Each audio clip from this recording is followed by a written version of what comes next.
Hi friends, আজ শনিবার, তাই বাড়িতেই বসেছিলাম। ভাবলাম একটু মন্দিরের দিকে ঘুরে আসি, বিকালবেলা তো। তো এই যে আমরা আশাপুরা মন্দিরে এসেছি। আমাদের বাড়ি থেকে একটু সামনেই, গ্রামের দিকে একটু রাস্তায় আমরা যাচ্ছি মন্দিরে।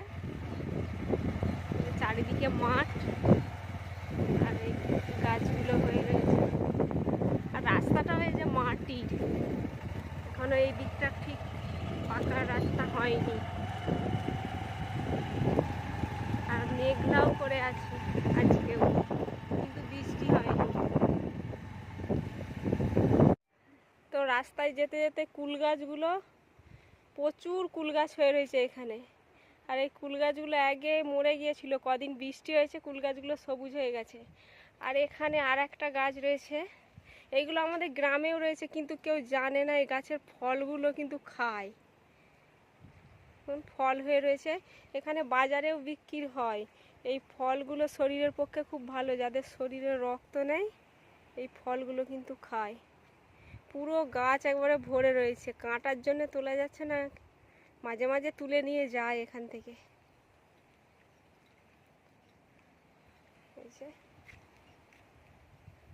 চার ধারে হয়ে রয়েছে, আর ওই যে সামনেই মন্দির। তো আমরা মন্দিরে চলে এসেছি। এটা মন্দিরটা এখনো সম্পূর্ণ হয়নি, এই অবস্থাতেই রয়েছে। আর ভেতরের তো দেখাতে পারলাম না, কারণ ওইখানে ফটো ভিডিও করা মানা আছে। এটা মাতাজির মন্দির। এই চারধারটা সবুজ হয়ে রয়েছে, গাছ।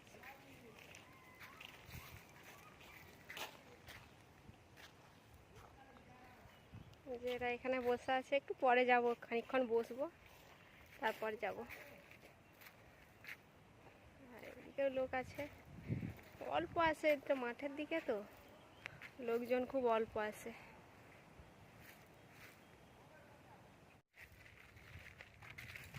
তো আমরা মন্দির থেকে বাড়ি যাচ্ছি এবারে। বাড়ি বলতে একটু ঘুরে ঘুরেই যাবো, এখনো বেলা রয়েছে, সন্ধ্যা হয়নি। তো রাস্তায় যাচ্ছি, যে মন্দির থেকে বেরাচ্ছি, বেরিয়ে রাস্তায় যাব। মেঘটা একটু ধরেছিল, কিন্তু মনে হচ্ছে বৃষ্টি হবে না, ওই জন্য একটু দেরি করে, লেট করে খানিকক্ষণ বসেছিলাম, তারপরে বেরাচ্ছি।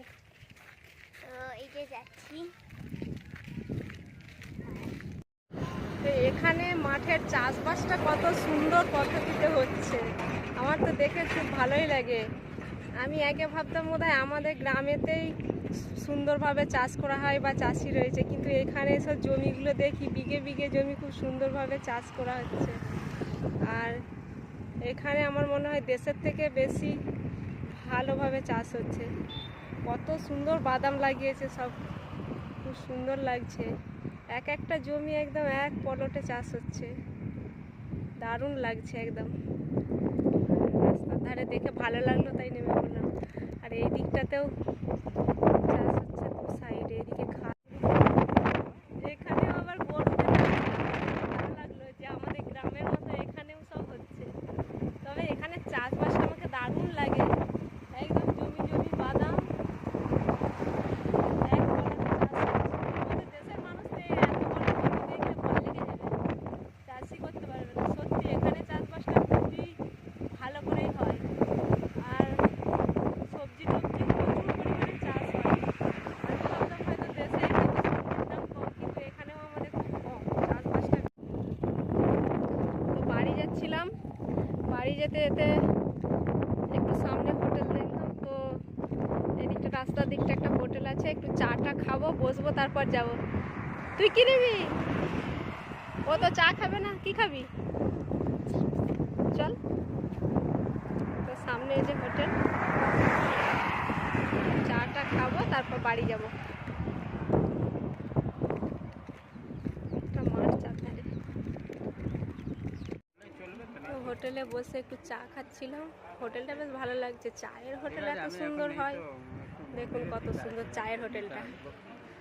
চারধারে ভিউটা বেশ ভালো লাগলো, সামনে রাস্তা। এই যে আমরা একটু চা নিয়ে নিয়েছি, আমার মেয়ে একটু চিপস নিয়ে নিয়েছে, খাচ্ছে। তো খেয়ে দিয়ে আমরা বাড়ি চলে যাব, কারণ সন্ধ্যে সন্ধ্যে আবহাওয়া হয়ে এসেছে।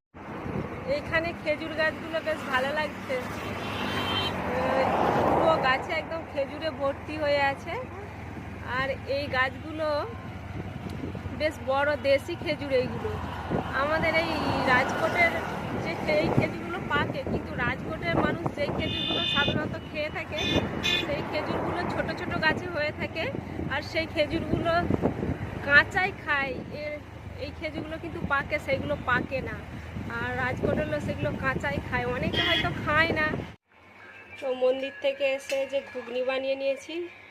বাইরের টিফিন আমাদের ভালো লাগে না, বাইরে যতই টুকিটাকি জিনিস খায়, সেই বাড়িতে এসে মুড়ি না খেলে মন ভরে না। তাই একটু টিফিনের জন্য ঘুগনি বানিয়ে নিয়েছি।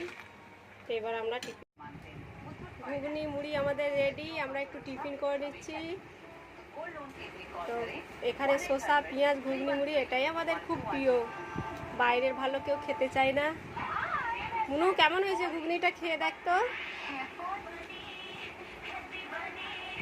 দারুণ হয়েছে একদম। ভালো হয়েছে। তো আজকের মতো ব্লগটা শেষ করছি। ভালো লাগলে লাইক সাবস্ক্রাইব করবেন। বাই।